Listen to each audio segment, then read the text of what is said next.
Hi, everybody. Good afternoon. My name is Tony Heil, the Director of Communications and Public Policy here at ALS United Mid-Atlantic. Thank you for being here today. I hope you've had a good experience so far at our 2025 Help and Hope Symposium. You've heard a lot of great information about ALS care and research and how important it is to stay involved. I will reinforce that we hope that you don't stop today and think that was a great day and I had a good time and now I'm going home to forget all this. We want you to take this day and turn it into action. So please, after today, consider joining us as a volunteer, donating, or advocating. Carol is about to speak about ALS research, which is why we're all here today. And it's so important, especially now, to not pause research, to continue it, to not let anything wither away for the great progress we've made. We've seen some serious cuts coming to research at the federal level, and we need to do things to stop that and to make sure our voices are heard to continue that progress. So you can help with that by advocating. Please join us at our website, alsmidatlantic.org, and you can talk to me afterwards. You can talk to Carol, you can talk to Michelle, you can talk to any of us here about what that means, because your voices and stories are extremely powerful and make an impact. I am excited to introduce my friend Carol Hamilton today. We just had a podcast we did together, which you can find on our YouTube channel and on our website, where we discussed a lot of research-related questions and topics, and she's going to be in more detail right now. Carol Hamilton joined ALS TDI in 2005 as a volunteer after her friend's brother was diagnosed with ALS. Today, she is the Senior Vice President of Development. Carol has empowered people with ALS to be involved in research, and she has advocated for increased funding through programs like the ALS Research Project at the Department of Defense, which a number of our families and patients from our area have participated in, and which has recently seen some cuts, not to ALS necessarily, but still something we need to continue to advocate for. I've learned a lot from Carol from last year's symposium, from our other conversations, and many of our patients have learned from her as well and been empowered by the research at ALS TDI. She cares more about learning from people like our families than they learn from her. So she loves learning from all of you, and she wants you to join her as well. And she will be happy to talk with you after this to help you learn how you can be part of their ongoing research studies. And I think all of us, from what I've heard, are happy to see that the ALS community is collaborating like never before, from ALS United to ALS TDI and all the other ALS organizations. We're working really hard to work together towards new treatments and a cure. And that's powered by great people, brilliant people like Carol Hamilton. Oh, dear God. So Carol, you have to live up to that. Thank you, and everyone welcome Carol to speak here today. Yay. Thanks, Tony. Yeah, thanks a lot, Tony.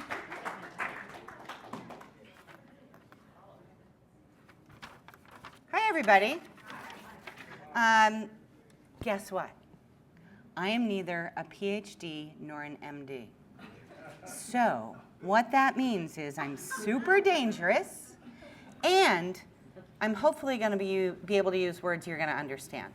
So let's have an engaging conversation, because Tony is right. The level of collaboration that we are seeing in the ALS field right now is unfounded historically.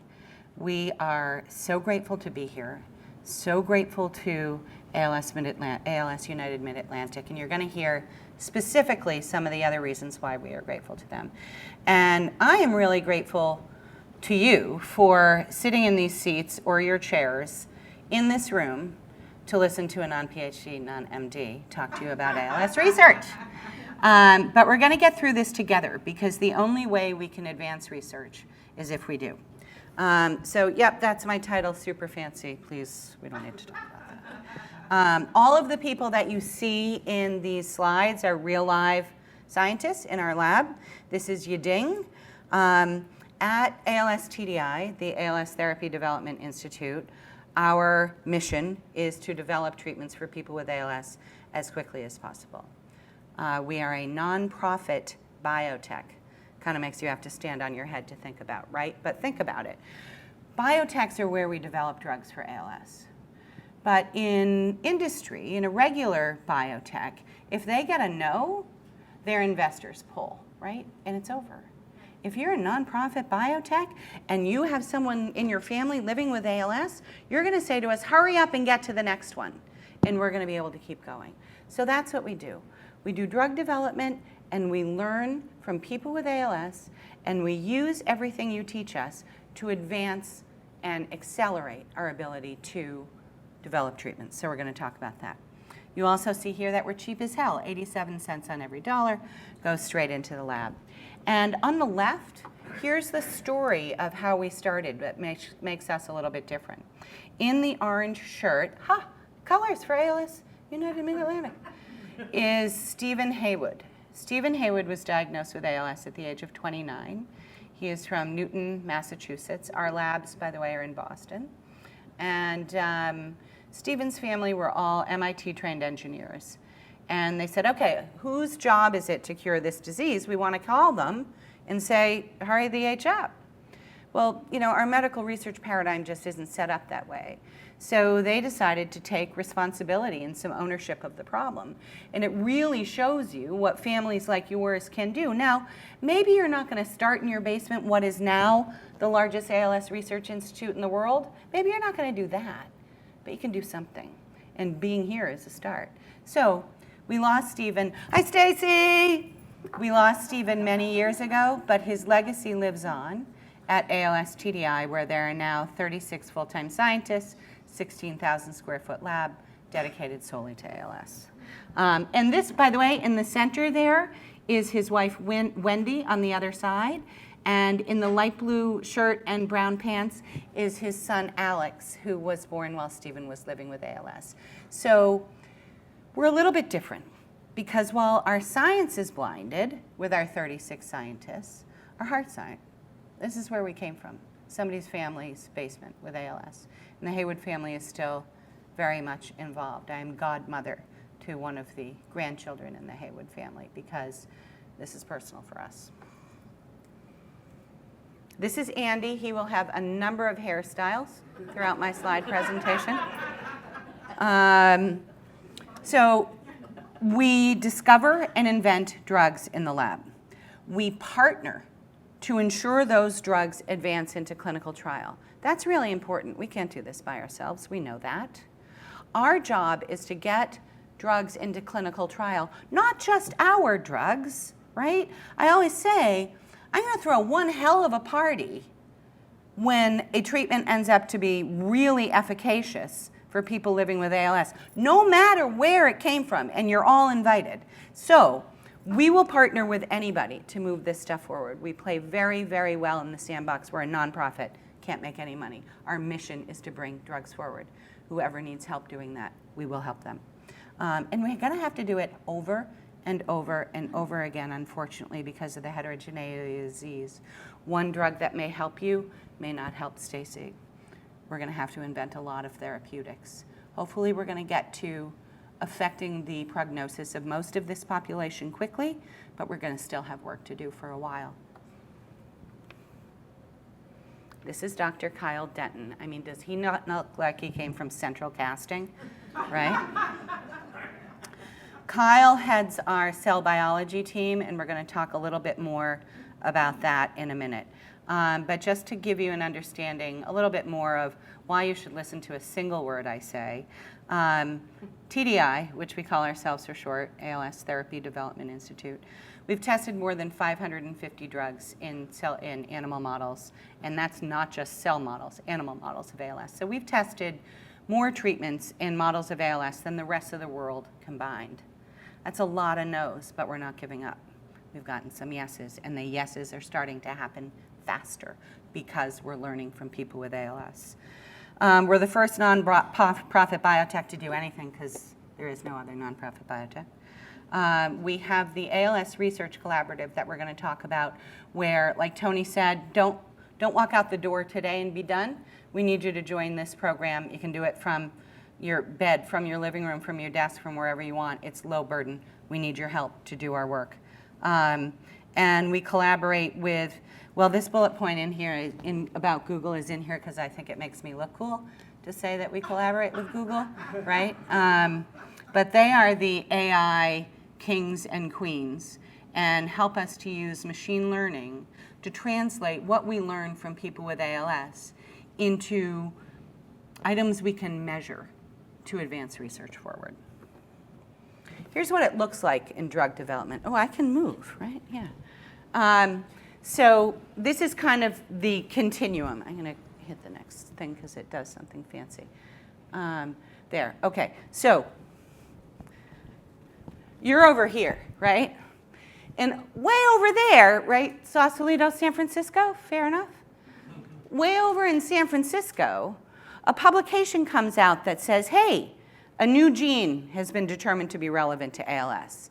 And everybody on Facebook is going, this is great, awesome, we got this. And you're over here in Sausalito going, the hell does that do for me right now, right? That's years before that matters. So our job is to translate what that publication said in San Francisco into a medicine that's going to help you in Sausalito. And these are the stages that we use to get there. Fundamental research sounds insulting. It's not. Another word for it is basic research. It's the academic research. It's the understanding the biology of the disease. It's those genetic mutations that we discover that are relevant to ALS. Then we've got to use those. Those give us a target, right? Let's just use, for the sake of simplicity, a genetic target, C9orf72, right? That gets discovered. We at TDI say, okay, well, that gives us a target to aim drugs at. Let's start developing drugs that are going to aim at that target. We do the basic and fundamental research at TDI, where we learn more about the biology, thanks to you people who are going to go home and not just be done.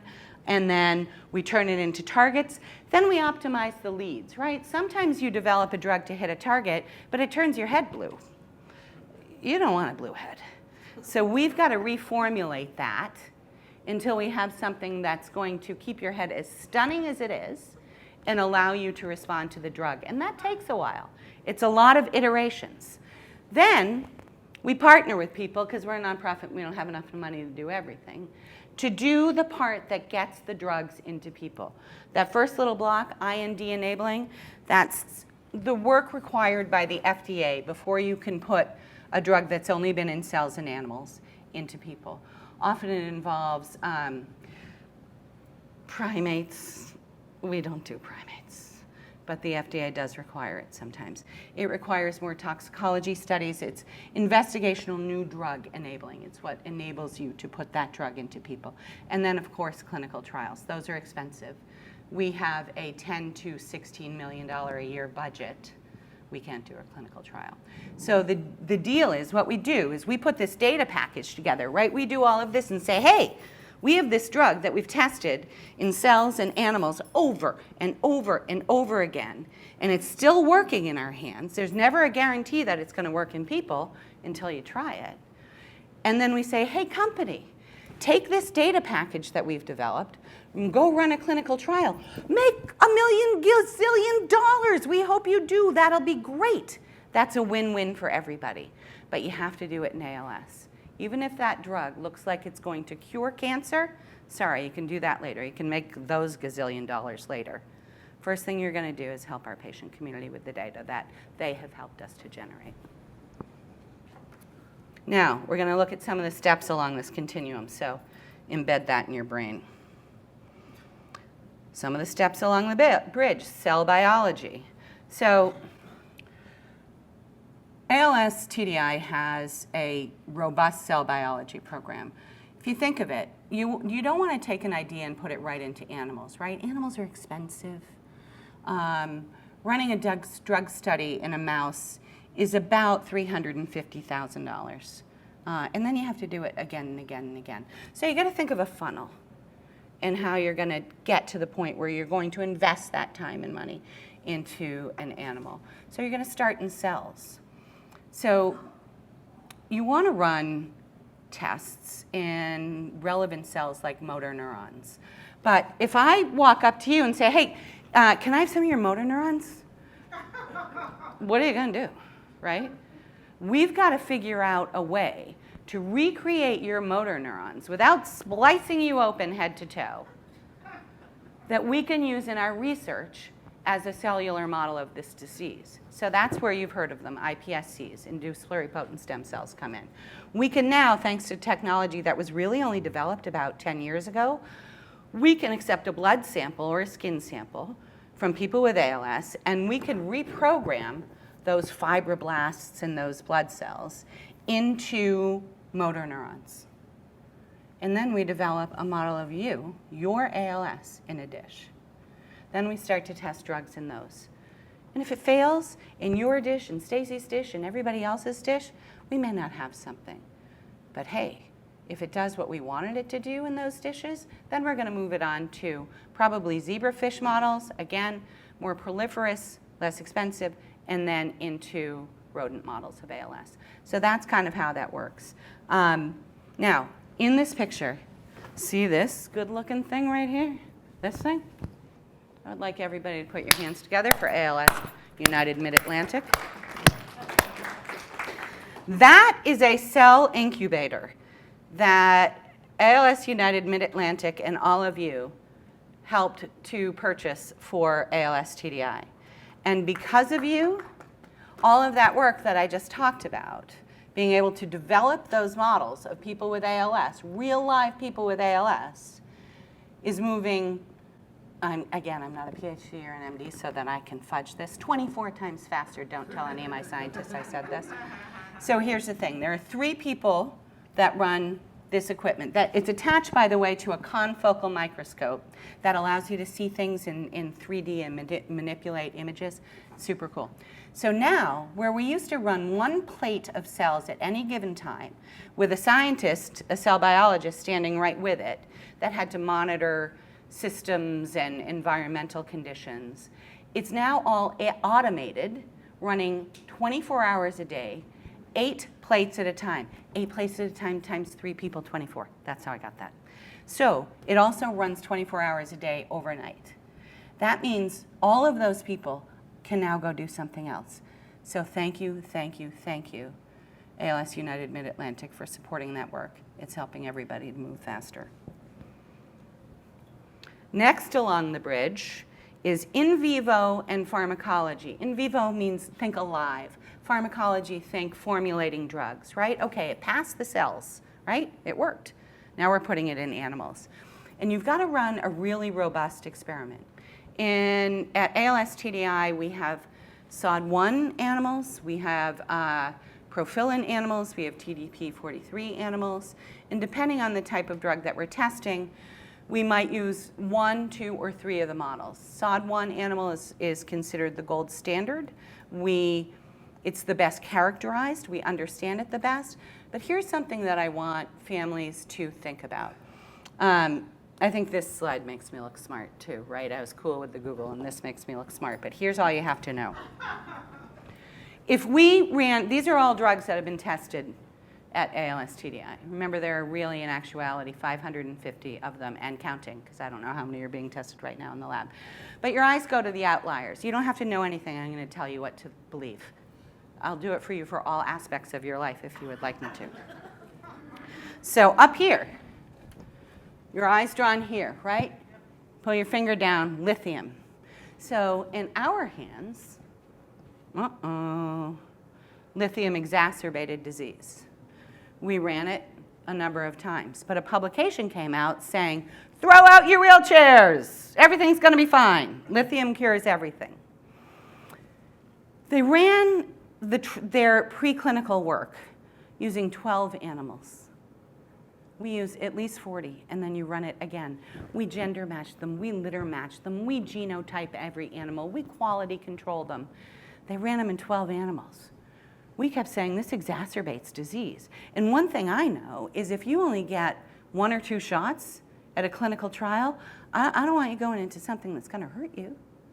So people with ALS started to DIY lithium, because your neurologist will say, okay, off-label, it's been around for a while, we understand it, go ahead, try it, or at least some did, and people started getting sicker. The NIH had put a bunch of money into a trial. Those days are gone, but back then they did, and they ended up having to pull the trial. That is time and people lost. Same thing with minocycline, right? Where is it? Here we go. Look at that in our hands. Really hurt people. Sadly, we were right. So, something that I want you to remember is when you're considering a clinical trial, you want to try to find out as much about the preclinical research that went into it as you can before you sign up for it. And if you can't find stuff out there on the internet, call me. My name is all over the internet. We'll walk you through it. Talk to Michelle. Michelle will take a bow after this. But sometimes we don't know. If it's from a biotech company, they're not always going to share that because they might want to run with the drug, even if the preclinical research isn't great. But one of the things I also want you to know now is lithium and minocycline were a long time ago. One of the things that TDI has done is kind of held up the gold standard and taught the industry how to use in vivo pharmacology, how to use animal studies in ALS. And the preclinical research out there right now is far better than it was 5 and 10 years ago. So for all of you, that makes me very happy. But come to us, we'll help you understand it. But you guys aren't fish or mice. So we've got to figure out how to make sure that wins in the preclinical realm work for you in the clinic. So as we know, most ALS trials fail. Now, granted, the main reason for that is the heterogeneity of the disease, right? We'd have to power a trial with, 10,000 people in order to get a reliable answer in many cases. Again, I'm exaggerating, but whatever. So what we want to do to help the odds is to measure the same thing in animals that we measure in people in the clinic. So most of you know about NFL, which is emerging as a predictive biomarker of disease progression. You get blood tests in the clinic to measure your NFL over the course of time. Let's do that in the animals. That's what we're doing now. The next two are beyond my pay grade, and I'm going to just really work hard to pronounce them, so here we go. First of all, many of you have had EMGs, and I am sorry for that. I recently had a medical situation that was going to possibly require me to get an EMG, and I was scared less because I know what you've all gone through. So thank you, and I am sorry. And now we're going to do it to mice. Apparently it's not quite as painful, but we use CMAP, which is compound muscle action potential. And it's basically like a little EMG for mice so that we can measure innervation over the course of the experiment in animals so that we can know what to expect when this drug goes into you in the clinic. Forced vital capacity, there are breathing abnormalities in people with ALS. We all know that. Well, then you have to develop a way to test breathing abnormalities in animals so that we can translate it to the clinic. Anybody want to take a shot at that word that begins with P? Plethysmography. We don't need to know. We have smarter people that know this. Well, maybe you at least smarter than I am. So it's important though. No one's ever done this before. No one's ever said, let's treat these animals as close to the people that we're going to be testing as we can to make sure we have a better chance of success. And here's the proof that some of this works. On the left, AT-1501 and AP-101 are drugs that ALS TDI brought forward into clinic. AT-1501 is a drug called tegoprubart that finished a phase 2 trial. It's an immune modulator. AP-101 is from a company called Neuromune, and it is in trial in Canada and the United States. Kind of skip the middle because I'll reference it, but on the side, on the other side, PRMT inhibitors are a class of drugs. The mutation in C9orf72 can cause protein toxicity. And while looking at that, we discovered a class of molecules that could potentially address that in C9orf72. The good news is protein issues in C9orf72 are relevant in sporadic patients as well. So these two drugs, these two programs, are the two programs that we intend to move into trial as soon as possible. They will go into that IND enabling stage, right? Redox metabolism modulators actually came out of that copper ATSM work in the middle. They are copper complexes. we were helping an academic group in Australia, if any of you remember the copper ATSM trial, which was a very large trial that ended up failing. We were helping them raise the money. We weren't actually helping them raise the money, but they came to us and they said, if you guys test this and it works in your animals, we will have a better shot at raising money. And we said, sure. So we did, and it did extend the life of our animals. But it also had some toxicity issues, and we said we can do better. So by trying to come up with a better form of that drug, we started this copper complex or redox metabolism modulators program. And we will most likely be launching that first in a fairly rare version of ALS, in a mutation like you see with tofersen in SOD1, and then expanding it beyond there. Okay, so where are we going now? We've got to qualify digital biomarkers. So in a minute, we're going to talk about the ARC program, which is your homework. I'm starting to talk faster because I'm realizing there are more slides than you guys want to sift through. But qualifying digital biomarkers, right? Someday, I want you to be able to call an 800 number, say, I owe you a yo-yo today, with as much dysarthria as you've got to know if a drug is working. It's possible, right? I want you to be able to wear one of our accelerometers that look like clunky Fitbits for a couple of weeks. We wirelessly collect that data and know if a drug is working. We are on the advent of this, right? We have had the ALS FRS for however many decades. We all know that it's subjective. Let's get some objective measures of drug response, make them low burdens to patient, make trials cheaper and faster, and we're on our way. So these are some of our priorities right now. We have to identify biomarkers of sporadic ALS, right? We know about NFL. We know that tofersen was able to get approved based on a surrogate endpoint around NFL. But what are the biomarkers in sporadic ALS? So again, because of you and the homework that you're going to do, we are able to do whole genome sequencing and RNA sequencing on hundreds of blood samples from people with ALS to begin to see proteins and genetic histories that are relevant in sporadic ALS, and then develop targets that we can hit. And mRNA therapeutics, right? So mRNA codes the messenger RNA, sends the messages about protein coding. You all know it from COVID vaccines and other vaccines. It's actually been a great modality in cancer. No one has ever really invested in it in ALS, and it is an important category of drug. So we are developing mRNA constructs and partnering with a lab right here at UPenn to develop the lipid nanoparticles, I picture them like little bubbles, that can deliver those messenger RNA constructs through the blood-brain barrier and into the CNS and say, hey, do this, right? So this is a really exciting category of drug that no one in ALS has ever been availed of before, and we're moving that forward. It's early, but it's exciting. So this is where you come in. Okay, so who are some of these people? John Driscoll Hopkins. Many of you, Chicken Fried Toes, Zach Brown Band, right? Living with ALS. Look, he's wearing one of our accelerometers. He is contributing to ALS research and all the work that I just talked about right there while playing at the stage at Fenway Park. I took that myself. If you participate in the ARC program, you will meet, and many of you know, Alan Premiseri. Really nice guy. Our scientists are real people. They will give you their cell phone numbers.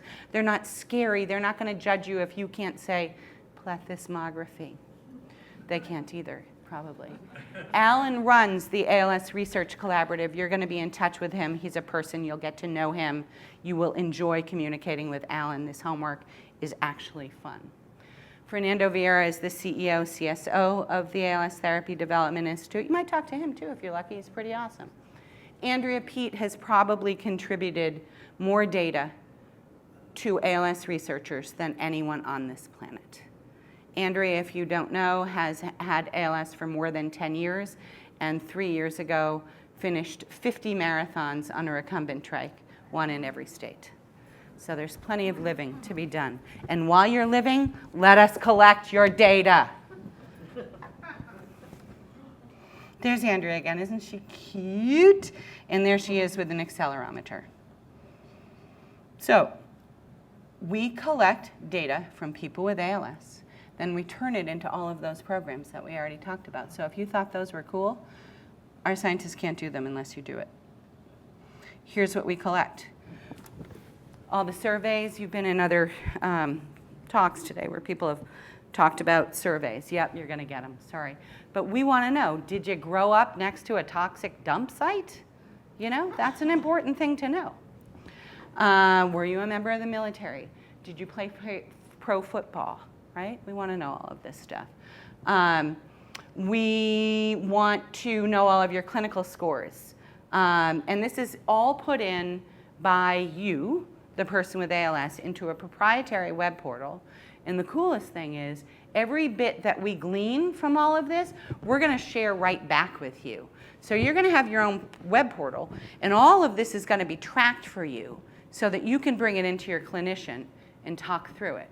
You know, people, I think I said this last year, well, people will say to me, I gave my hair to Hopkins and my blood to Mass General. I was like, cool, what did they do? I don't know. We're going to give it right back so that you can use it. So speech tracking. You literally press a button on your computer and you say phrases like, I owe you a yo-yo today. They change now. They used to be just that. That gets recorded, and my I'm So Cool collaboration with Google developed the algorithms to quantify that, to make it a measure of progression that is actually mimicking the ALS-FSR, so that's pretty cool. We're going to do a whole genome sequence on you. We are going to send you those accelerometers that you saw. You're going to wear them on your wrists and ankles for 4 days a month. And each of those 4 days, you're going to press a button on your computer, and it's going to tell you to pretty much do arm raises and leg raises seated and bending on your trunk to the extent that you can. We get that not everybody can contribute in every aspect of this program. We will take any bit of data that you are willing to give us. Continuing, though, with the activity tracking and the accelerometer. So they show up at your house in a FedEx envelope. Inside that FedEx envelope is a return FedEx envelope, so we make it super easy. They come back to the lab. They go to Alan. He downloads all of the information. It goes right up into your proprietary web portal. So what happens now is you start to have a graph of your disease trajectory, right? So let's say, you know, nobody is perfectly linear like this. Believe me, it always is, you know, kind of dirty. But let's say you have something going like this. And then all of a sudden you go into a clinical trial and it starts to go like this. Stay in that trial. Let's say it starts to go like this. And it's time to print that out and bring it into your clinician and have a conversation. Hey, this is time-stamped. I started this trial on this date, and it looks like my disease trajectory is accelerating. Can we talk about this? This is an incredible tool for people with ALS to partner with their clinicians. I was just talking to Dr. Simmons after his speech, which was awesome. And he actually wants to do a whole walkthrough on this program because it really addresses some of the things that he was talking about, which is great. So again, costs you nothing. It accelerates all the work that you did. You can do whatever parts you can, and you meet nice people like Alan. Please join the program.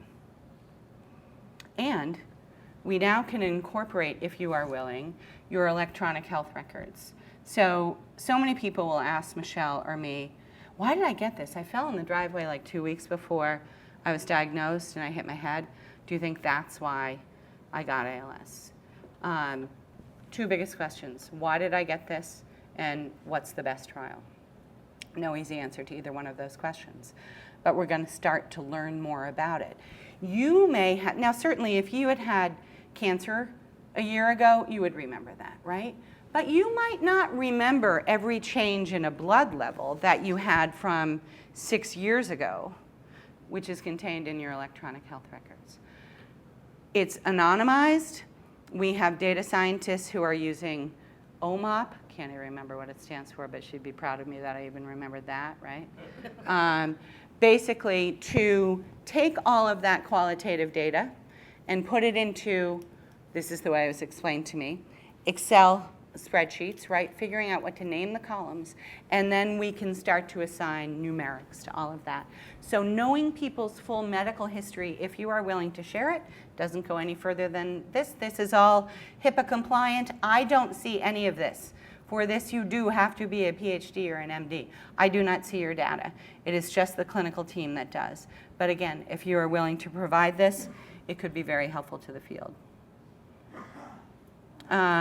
So ARC, that you're going to join as soon as you leave here, has a role in each one of those little, now they're arrows, they used to be rectangles, of drug development. So if we want to speed up drug development for ALS, a lot of it is that you guys can help, and I'm sorry, because you have a shitload of stuff on your plate. You have got a disease that stinks. But you know what, I'm sorry, need your help. So if you can, please be part of it. Oh, there's the logo, look at that.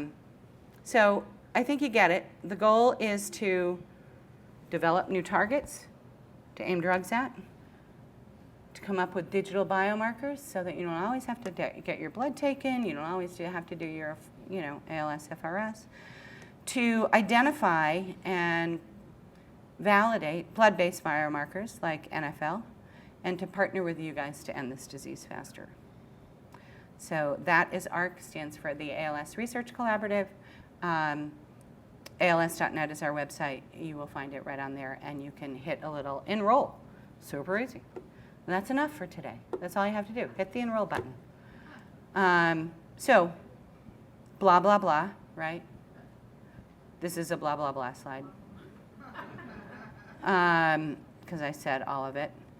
And then what we do, the second half of that program that you don't have to worry about at all because you've done your part, you hit the enroll button on ALS.net, is the ARC Data Commons. We anonymize all of your data and the 2,000 other people with ALS who have been contributing to this program since 2014.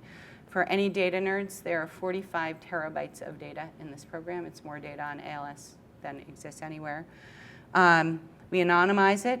We make it queryable using a data visualization tool, kind of like Looker from Google again.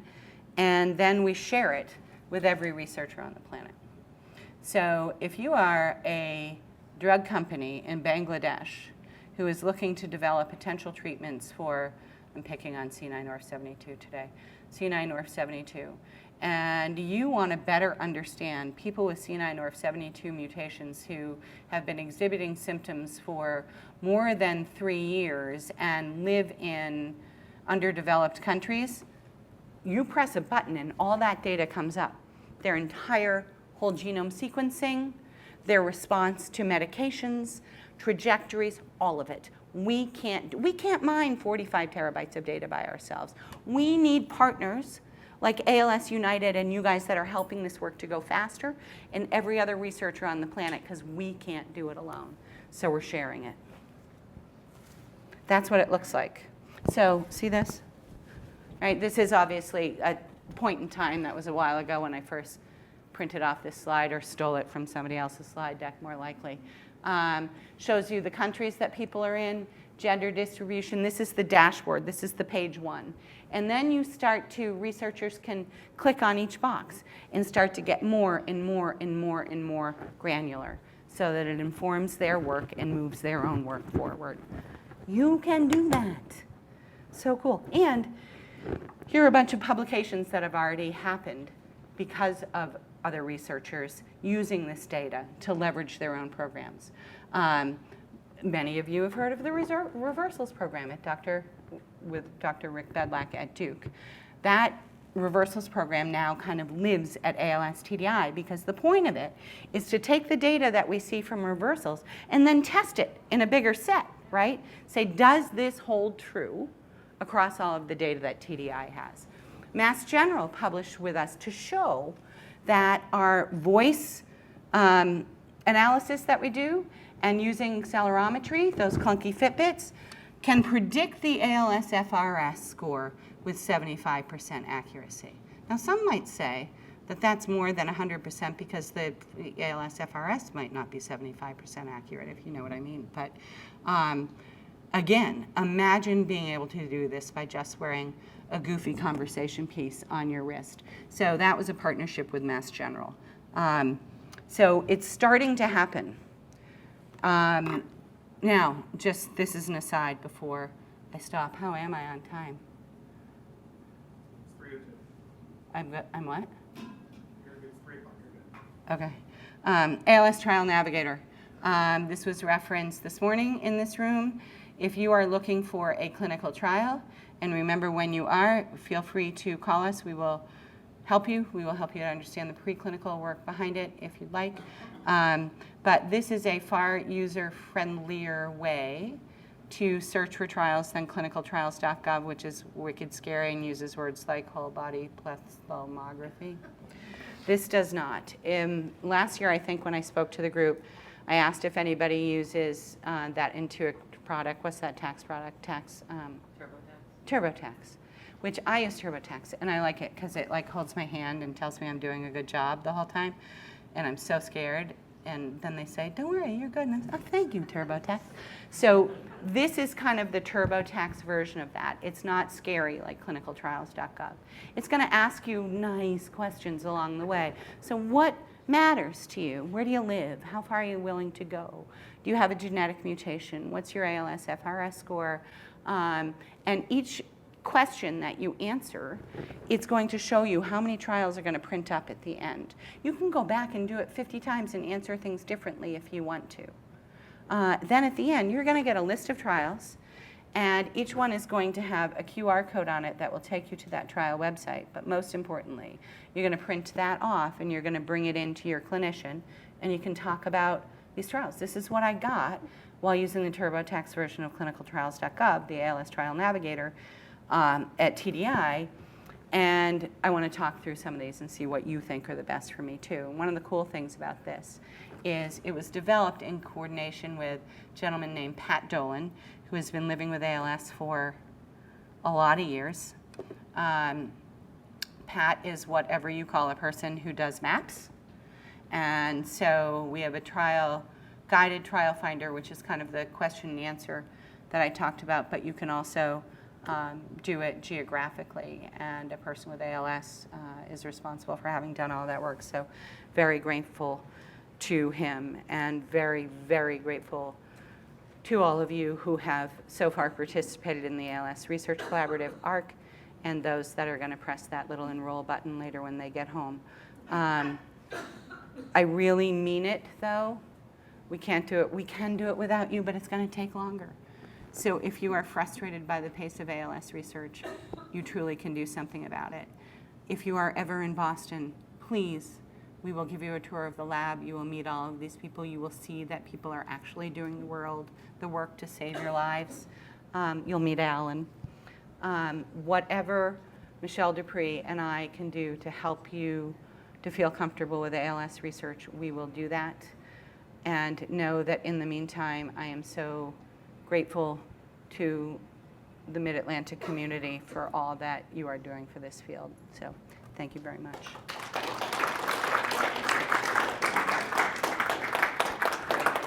Does anybody have a question? Do I have time for questions? Am I done? Was I really that comprehensive? Yeah. Is there ever a conflict of interest that for the patient wants to get on multiple trials? Like if they want to use your device, but then they're getting into another trial. Is there ever Great question. Thank you. No. Whatever you want to contribute, do it.